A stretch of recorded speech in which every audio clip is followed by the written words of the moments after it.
오늘 주시는 하나님의 말씀은 출애굽기 18장 1절부터 12절까지 말씀입니다. 출애굽기 18장 1절부터 12절까지.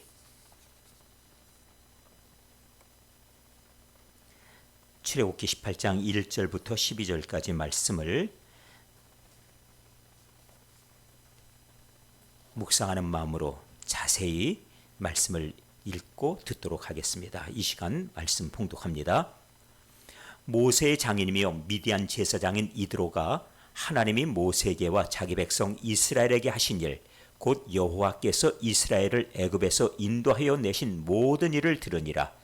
모세 장인 이드로가 모세가 돌려보냈던 그의 아내 십보라와 그의 두 아들을 데리고 왔으니 그 하나의 이름은 게르솜이라.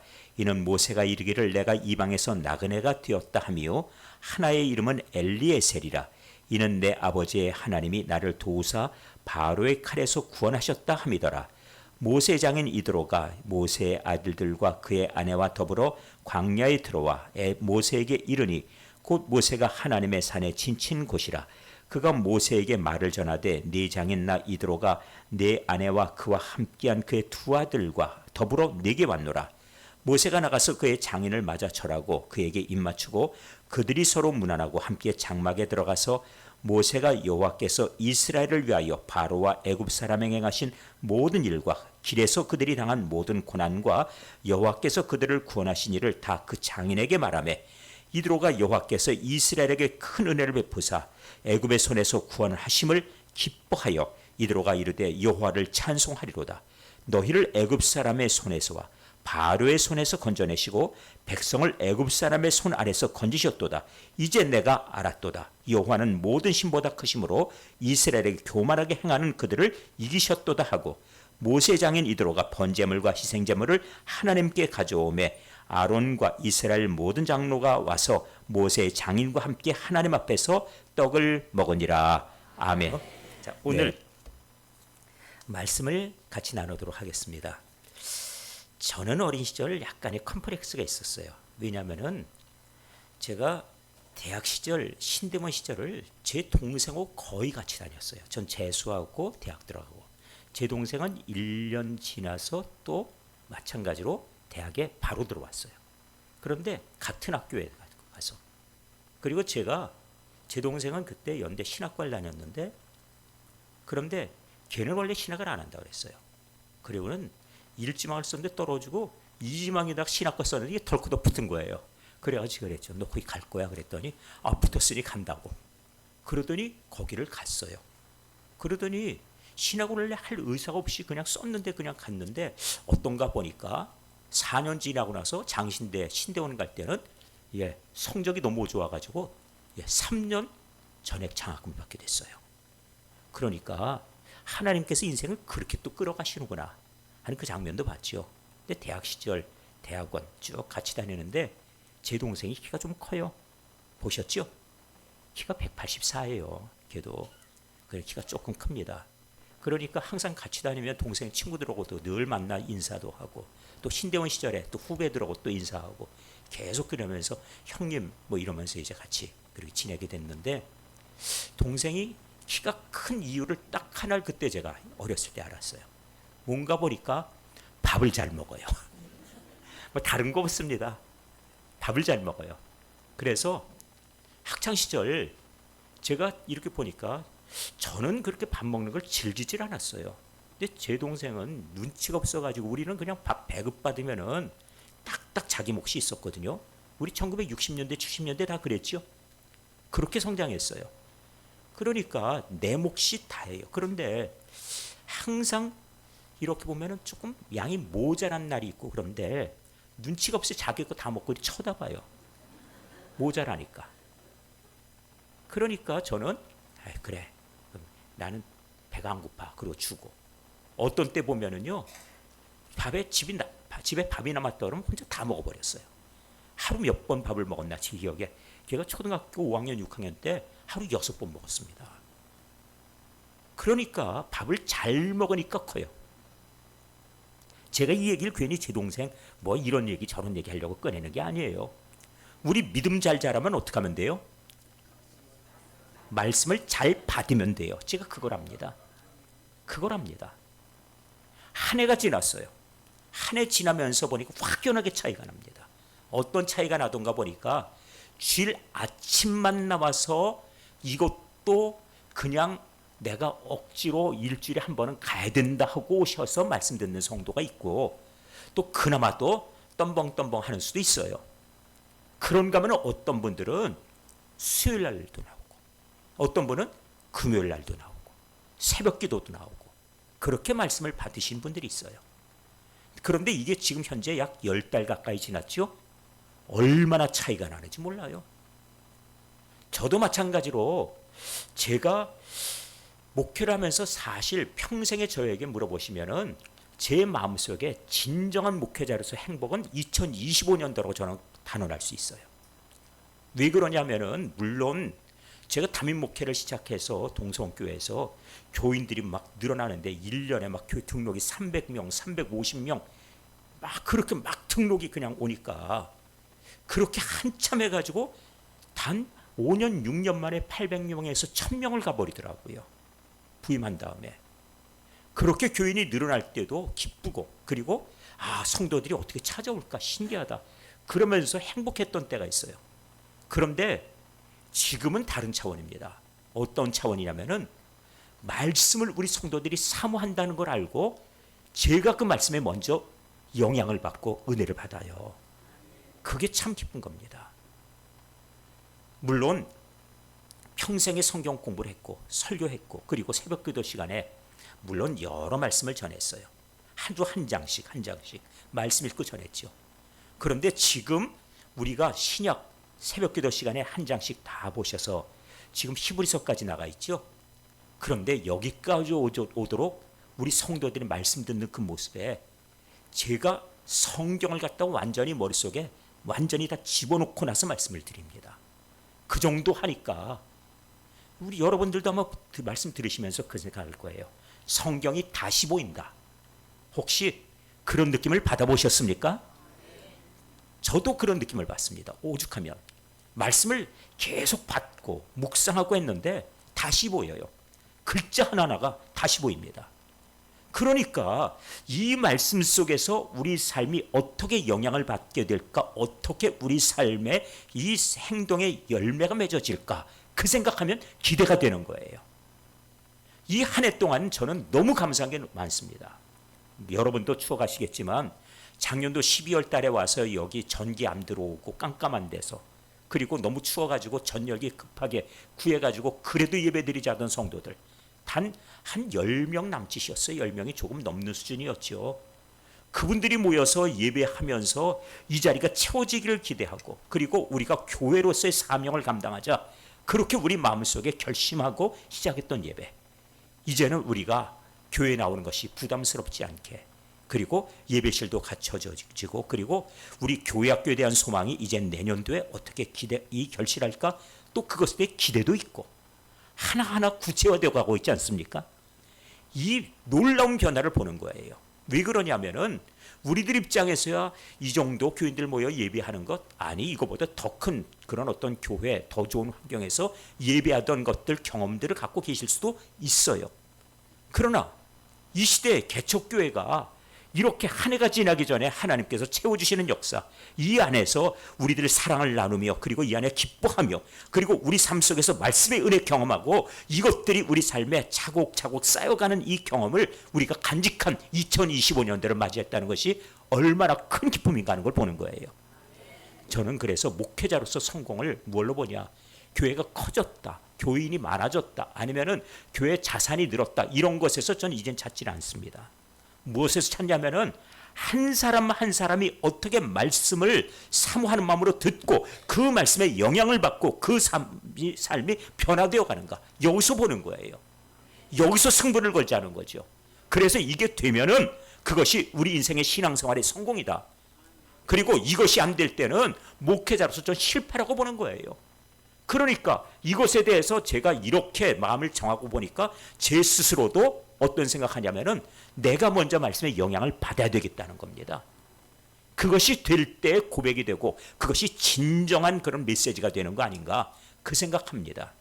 그래서 이 자리에 계신 분들 가운데 주일날 오전에 예배 나와서 말씀 듣다가 때때로 지난번에 우리들이 그때 사사기의 말씀, 지금은 레위기의 말씀, 그리고 또 창세기의 말씀을 우리가 지금 계속하고 있는데, 이렇게 말씀을 조금 제가 비춰드리면은 그때 가서 나도 수예배 좀 나가볼까? 혹은 나도 심야기도를 나가야 되겠어, 이렇게 결심하시는 분들이 있고, 또 그런가 하면은 새벽기도에 또 발걸음하시는 분들도 계세요. 이렇게 하여서 말씀을 잘 받는 성도가 성장한다는 것을 알고 있어요. 한 가지, 제가 감기 몸살을 혼자 알아본 때가 있어요. 너무 피곤해서 그 다음날 감기 기운이, 물론 그날 바로 해결이 됐습니다. 왜? 잠깐 쉬고 또 기도하고 그러면서 컨디션 조절하니까 하나님께서 은혜 주시니까 곧바로 낫더라고요. 그래서 회복이 됐는데, 잠깐 감기 몸살 기운이 있다 그럴 때 나에게 왔던 증상이 있습니다. 그 증상이 뭔가? 입맛이 없어요.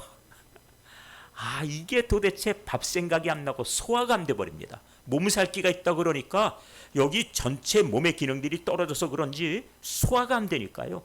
한번 아침을 먹었는데 점심 생각이 안 나는 거예요. 이게 우리가 명적으로도 병이 들면은 마찬가지로 하나님 말씀이 나에게 그렇게 기대가 되거나 사모함이 되지 않는다는 거죠. 그런 점에서 말씀을 사모하는 성도들, 말씀을 들을 때 보면은 그 가운데서도 말씀 전하면서 어떤 분은 오늘의 말씀, 목사님 한마디도 전부 나에게서 다 하나도 그냥 사라지지 않도록 저에게 다 주세요 하는 그런 표정으로 바라보시는 교인들이 있어요. 그걸 이 자리에서 모르냐고요? 압니다. 제가 알아요. 그런 분들이 은혜 받는 걸 제가 직접 경험하고 느끼고 있어요. 그러니까 말씀의 준비가 더 간절할 수밖에 없는 거예요. 바로 여러분들이 또 목회자를 만들어가기도 합니다.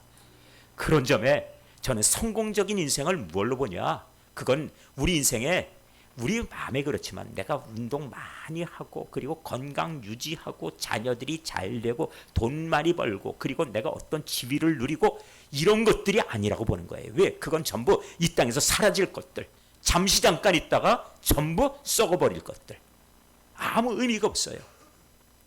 지금 제가 나가서 큰 교회 목회했다고 자랑, 그런 거 저한테는 이제는 휴지 조각 같습니다. 저희 그거 다 쓸모없어요. 무엇이 중요하냐면은 오늘 지금 만나고 계신 여러분들 성도 한 사람 한 사람이 소중한 거예요. 그리고 우리에게 장차 함께 나가서 누리게 될 하나님의 영광, 그 자리에 참여하는 것, 그리고 구원의 자리에 함께 동행하게 되는 것이 저에겐 중요해요. 자, 그렇다면 우리에게 성공적인 인생은 무엇입니까? 우리 성도로서 성공적인 인생은 무엇입니까? 한 사람을 소개하려고 합니다. 그런데 그때 그 말씀 듣기 전에 우리가 할 일이 있습니다. 무엇인가요? 제목을 크게 읽는 것입니다. 자, 오늘의 말씀의 제목 무엇인가요? 다시 한번, 오늘 말씀의 제목은 무엇입니까? 그렇습니다. 성공적인 인생입니다. 자, 그러면 이제 오늘 그 주인공을 소개하겠습니다. 그 사람은 누구인가 하면은 모세의 장인 이드로라 하는 사람이에요. 또 다른 이름으로는 르우엘이라고 개명을 하기도 했습니다. 그런데 이 이드로라고 하는 사람, 이 사람, 이 미디안 땅의 제사장이었어요. 미디안의 신을 섬기는 제사장. 그 집에 물론 재산도 있고 그런가 하면은 또 여러 가지로 그 집에 살림도 있다 보니까 여러 가지로 돌봐야 될 일들이 있는데 유감스럽게 아들이 없었습니다. 그러다 보니까 양들이 많은데 양을 누가 쳐야 돼요? 딸이 쳐야죠. 딸이 몰고 나가야 돼요. 그래서 십보라라고 하는 딸이 양을 몰고 나갔는데 마침 이 여자들이 양을 몰고 나가면은 목자들한테 구박받고 멸시받기가 쉬워요. 분명히 양을 몰고 와서 이 한 동네 우물에서 함께 물을 떠서 양들의 물을 먹여야 되는데 순서를 이 남자 목자들이 항상 여자들을 뒤로 돌려버리는 거예요. 그런데 40년간 왕자 생활을 했던 모세가 나는 히브리인이다. 피부 빛깔이 벌써 다르죠? 여기 애굽 사람들하고는 피부 빛깔이 달라요. 왜? 이번 심야기도 때 우리 같이 공부했죠? 왜? 이 히브리인들, 유대인들은 그 사람들은 유럽 사람입니까? 아니면 아시안입니까? 아니면 아프리카 사람입니까? 정답입니다. 역시 공부들을 잘하셨어요. 아시아 사람. 그럼 이집트는, 애굽은 어디에 속합니까? 아프리카. 그렇다고 하면은 피부 빛깔이 다르겠지요. 그렇습니다. 여기 중동 지방은 서남아시아예요. 그러니까 아시아 지역의 사람들이어서 새카맣지가 않아요. 중동 사람들 보시면. 그런 점에서 피부 빛깔 다르지요. 거기다가 여기 지금 이제 힉소스라고 하는 이 새로운 이 애굽의 왕조가 들어섰는데, 이전에 요셉을 우대하던 그 나라가 이 다시 아프리카 원주민에서 쫓겨나간 참이에요.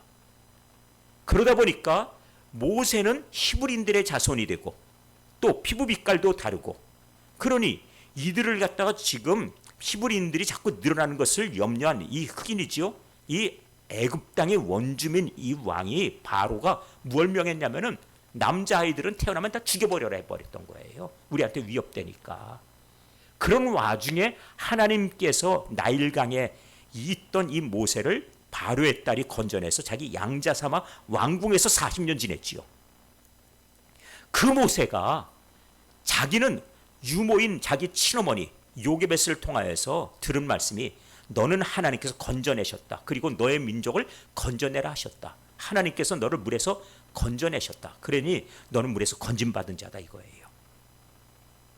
그러니 우리 민족을 장차 하나님께서 너를 통해서 건져내게 하시면은 너는 그 일의 사명 가지고 준비하라.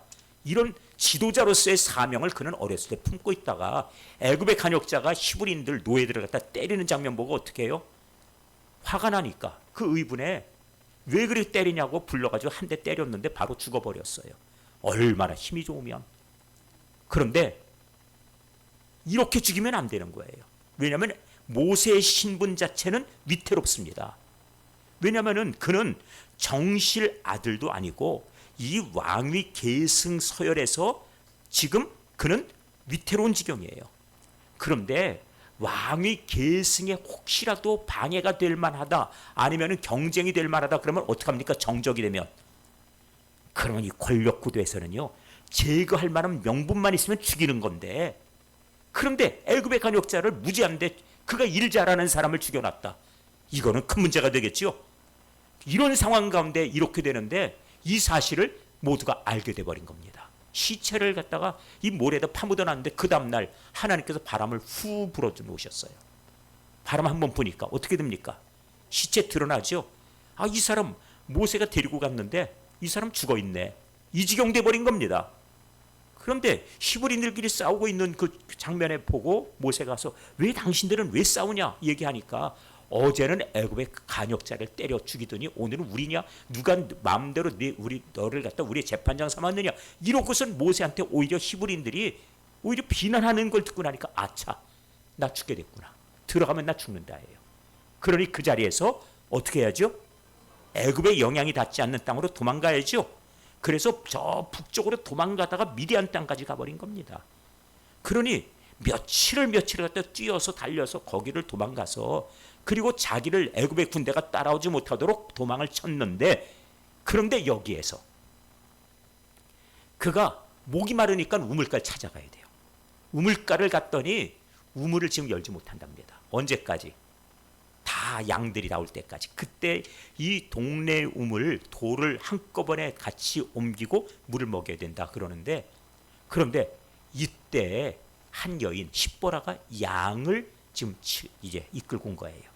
보니까 남자 목자들이 분명히 순서가 자기보다 늦게 왔는데 불구하고 먼저 이런 일들이 관행적으로 있는 것 같아요. 이러니까 모세가 이거 무슨 경우냐 그러고서는 순서가 틀렸다고서는 순서를 갖다 제대로 해준 거예요. 그러니까 십보라가 얼마나 고마워요. 우리 집에 가서 식사하라고. 라면 먹고 갈래? 그렇게 한 겁니다. 그랬더니 라면은 있는지 없는지 모르지만 밥을 먹으라 하는 소리에 이 광야에서 배고팠거든요. 그러니까 또 그도 마찬가지로 사양할 명분이 없으니 그 집을 찾아갔겠지요. 그 집을 가서 하는 소리가, 이 아버지가 너 웬일이냐? 오늘 이렇게 일찍 들어와 하고 얘기한 거예요. 왜?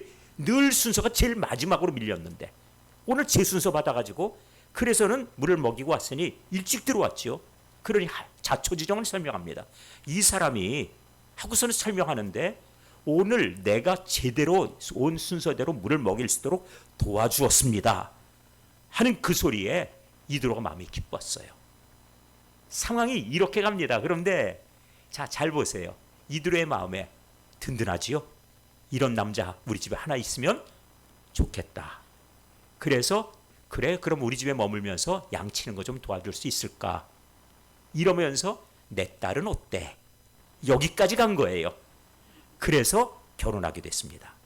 왜 그러냐면은 이 청년을 바라보니까 나이 40 됐다고 그러는데 아직 결혼은 하지 않았다 하고, 또 하나가 이 청년이 보니까 이 애굽의 왕자로서 왕실에서 온갖 지식을 배우고 리더십을 배우고 무술을 배우고 온갖 것을 다 배우는 거예요. 그러다 보니까 애굽의 지식이 당시에 천문학이나 아니면은 그 밖에도 이 여러 가지로 그 수리학이나 이런 것들이 상당한 그 수준에 있었어요. 그러니까 피라미드 같은 건축 같은 거 보도 동서남북을 재는 거 이런 것들 아니면 그 건축술 이런 기술들이 상당한 나라다 보니까 이런 지식들을 갖고 있는 이런 청년 어때요?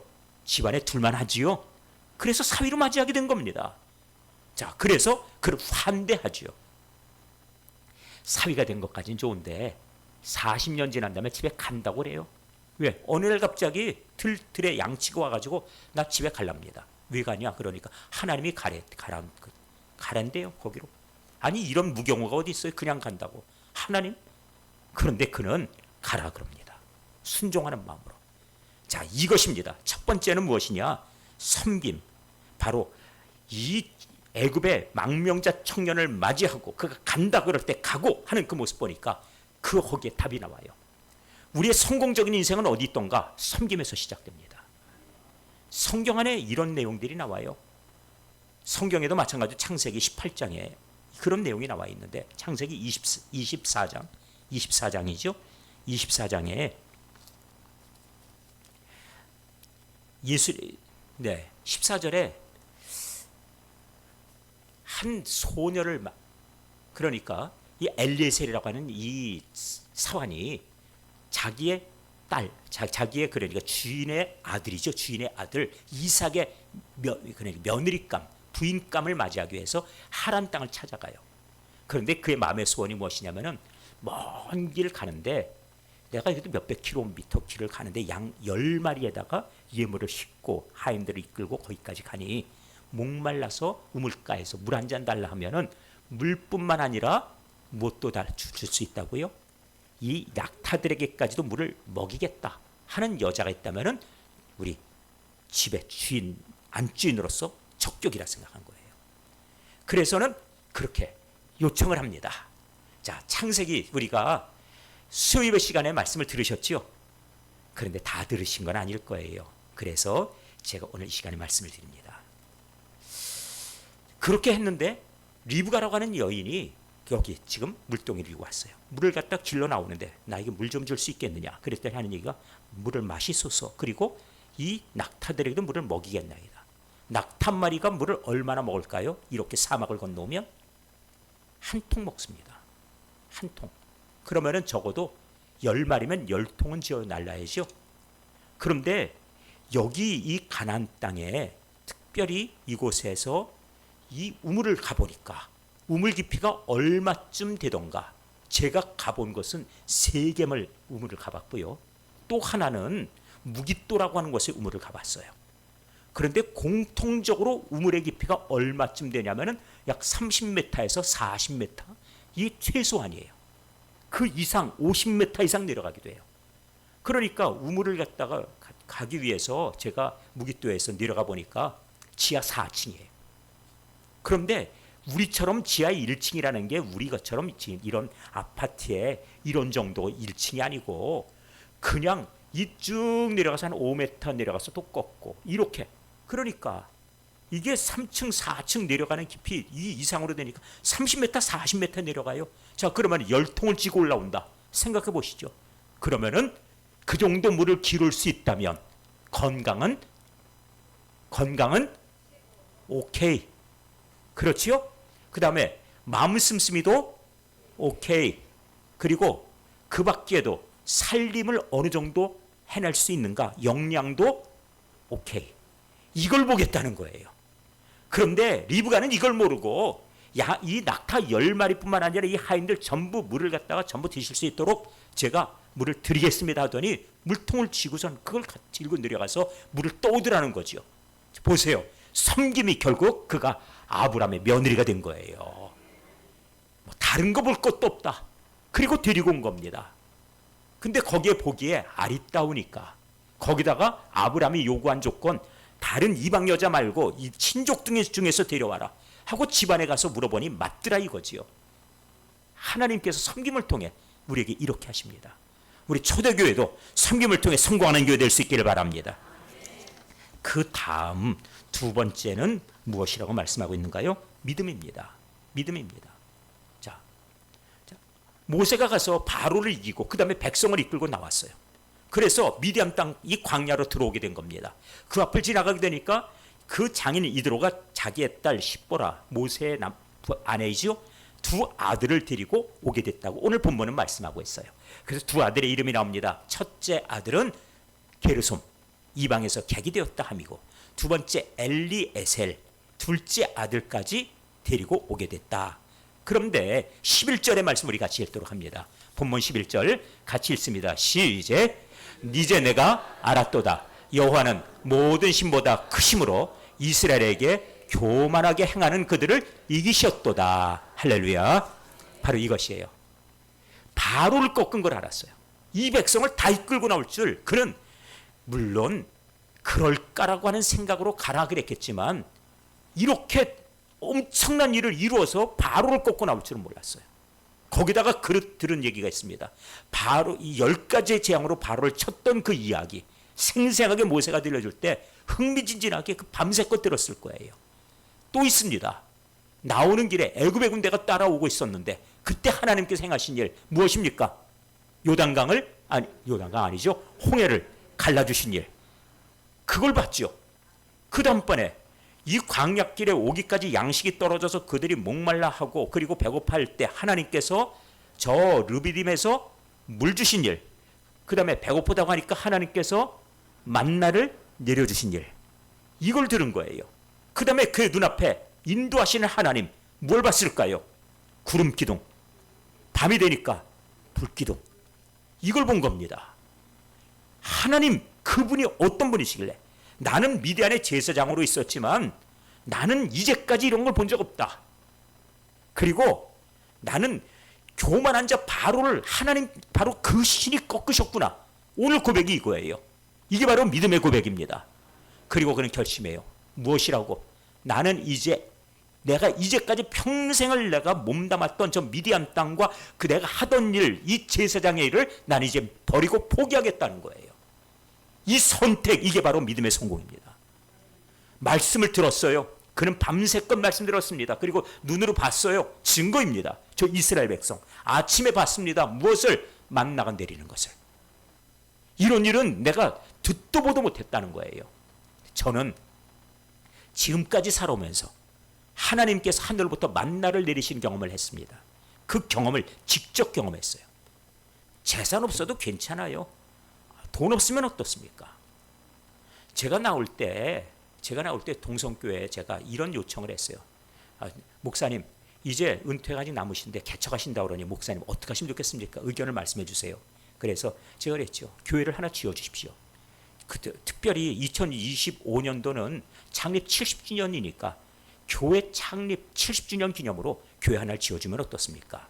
그랬더니 어떻게 해요? 그래서 땅 사고 교회 지어주면 되죠. 얼마나 비용을 보세요? 땅 한 300~400평 사고 교회 하나 번듯하게 지으려면 한 20억이면 되겠죠. 그랬더니 목사님 그건 안 되겠어요. 돈이 너무 많이 들어요. 그리고 제가 이렇게 제안했더니 저는 그 다음번에 제가 거기다 대고 원로 목사 예우 이런 거 하나 필요 없다. 교회 하나 지어주는 게 목표다. 그거 하나, 그러면 또 교회가 적어도 70주년에 교회 하나 지어주면 그걸로 족하지 않느냐. 얘기했더니 그걸 거절을 당했어요. 그리고는 이제 와서는 목사님이 욕심이 많아 돈 20억 내놓으랬다. 그런 건 아니거든요. 저는 믿음이 있습니다. 그래? 그러면은 안 줘도 돼요. 바로 그 자리에서 얘기했죠. 이런 겁니다. 하나님께서 그러면 그거 아니면 안 되겠나? 하나님께서 그런다고 목회 못하게 하겠나? 그렇습니다. 하나님이 인도하시는 거지. 그랬더니 저한테 하는 소리가, 목사님 기독교 협동적 건물 있으니 그냥 거기서 하시죠. 알겠습니다. 그러고 나온 거예요. 이건 그 돈 안 들고 할 수 있지 않습니까? 그러길래. 그게 바로 이제 이 건물은 바로 초대교회 것이라고 우리가 지난번 결의했죠. 제가 교회에다 넘깁니다 했으니까. 그리고 교회에서도 받아주셨고. 저는 욕심이 없습니다. 왜? 하나님께서 저에게 채워주시고 필요를 아시는 대로 하나님은 공급하시니까. 이게 바로 믿음이에요. 우리 인생에 성공하기 원하십니까? 그러거든 하나님 바라보십시오. 하나님께서는 그 백성을 훈련시키셔서 믿음대로 해라. 그래서 제사장들에게 이번에 너희들 내가 얼마나 순종하는지 믿음을 보겠다. 너희 제사장들 법궤 메고서 그냥 요단강에 들어가라 하고 여호수아에게 명령해요. 그랬더니 제사장들이 그대로 순종하지요. 왜? 이전에 불순종했다가 자기 조상들, 자기 부모가 다 광야에서 죽음을 당한 것을 알기 때문이에요. 그러니까 하나님께서 들어가라 그러니까 그냥 들어갑니다. 그 순간에 요단강이 어떻게 돼요? 갈라졌죠. 그렇습니다. 우리들 바로 그런 믿음 가지고 하나님 말씀 대하시면은 하나님은 우리 앞길을 열어주실 것입니다. 성공적인 인생을 원하시면은 믿음을 선택하시면 됩니다. 마지막은 교제 선택이에요. 이 교제 선택은 중요합니다. 왜 그러냐? 그래서 이드로는 이때부터 우리는 이제는 미디안 사람 아니다. 우리는 이 사람들과 함께 머물겠다. 그래서 그들은 가나안에 들어온 이 이스라엘 백성들과 함께 합류하기로 결정을 해요. 그렇게 하여서 이스라엘 백성들과 거주하게 되고 그곳에서 이스라엘 민족으로서 한 부류가 됩니다.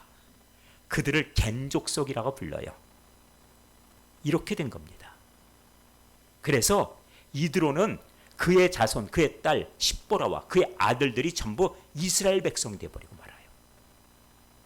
원래 이스라엘 민족은 여성 모계에 따라 그 민족을 정하기 때문에 여기 미디안 사람 십보라는 그의 아들들을 이스라엘 백성이라 할 수가 없었어요. 그런데 그때 결심하고 11절의 고백처럼 우리 이제까지 이런 신을 본 적 없다. 교만한 자를 꺾으시는 신. 내가 이제까지 신을 섬겼다지만 미디안의 신이 이런 능력을 행한 일이 없다. 나는 여호와라는 신을 섬기겠다고 이 백성들과 함께 거하겠다는 것이거든요. 기왕이면은 믿음의 사람들과 교제하십시오. 세상 사람들, 어떤 사람들 교제권 많다 하더라도 믿음의 사람들을 만날 수 있기를 바랍니다. 이것이 우리 삶에 참 중요한 것이 있어요. 이제 말씀을 마쳐야 되겠습니다. 지난 우리가 신약기도 때 우리가 레위기의 말씀 들으셨지만 이번 주에 저희 나병에 대한 말씀 드리며 자범죄에 대한 얘기를 들었어요. 나병 들면 어떻게 하라고요? 그 사람을 격리하라. 가까이 하지 마라. 왜? 무엇 때문에? 전염 위험이 있으니까. 여러분은 나병 환자들하고 같이 교제하시겠습니까? 아니죠, 당연히. 마찬가지입니다. 나에게 나병이라고 하는 그런 상징적인 이름으로 말씀하셨지만 나에게 죄의 병을 갖다가 자꾸 옮겨주는 사람과 가까이 하시겠습니까? 동일하게 대답하셔야 됩니다. 그것이 지혜로운 겁니다. 그래서 하나님의 말씀을 같이 나누고 은혜를 나누고 그리고 함께 신령한 덕을 나누는 성도들, 그래서 불평하는 사람이나 아니면 세상에 여러 가지 온갖 그런 악한 것, 거짓, 더러운 것 얘기하는 사람들, 그 사람들의 교제를 끊어버리고 믿음의 사람들과 교제하기를 기뻐할 수 있기를 바랍니다.